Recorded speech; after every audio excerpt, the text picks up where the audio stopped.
परम पूज्य जगत गुरु स्वामी वासुदेवाचार्य जी महाराज के ऑफिशियल यूट्यूब चैनल को सब्सक्राइब करें। जय श्रीमन नारायण। शुक्राचार्य जी ने यज्ञ करवाया सरयाती से। यज्ञ उन्होंने किया, सरयाती ने स्वयं आचार्यत्व किया शुक्राचार्य जी ने।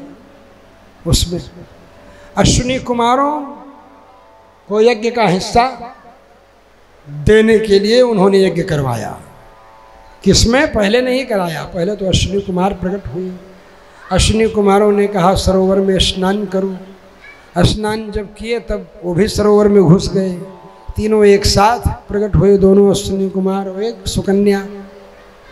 और उसके बाद मैंने दोनों अश्विनी कुमार और एक च्यवन, तीन पुरुष एक ही शकल के प्रकट हुए। तो सुकन्या से कहा अपने पति का वर्ण करो।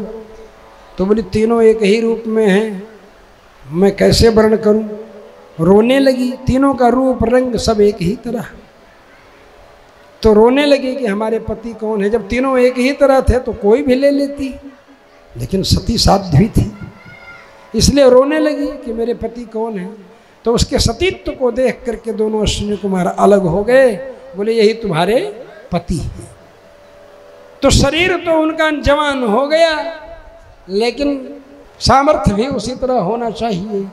इसके लिए अश्विनी कुमारों ने च्यवनप्राश रसायन का निर्माण किया, जिसको सबसे पहले उनको खिलाया।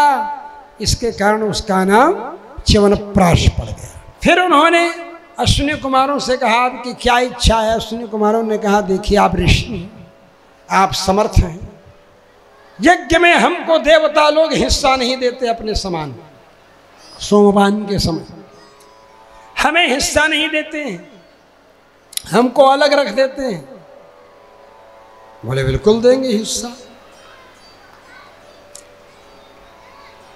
अश्विनी कुमारों के नाम पर यज्ञ में च्यवन ऋषि ने आहुति दी। उसी समय देवराज इंद्र च्यवन ऋषि के ऊपर प्रहार करने के लिए वज्र उठाए।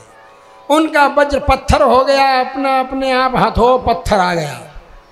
ऐसे ऐसे टंगे रह गए, पत्थर बन गए। क्या करें? जैसे बिजली चली जाए वैसे का वैसे रह गया च्यवन ऋषि की तपस्या के सामने। अंत में बेचारे क्या करें?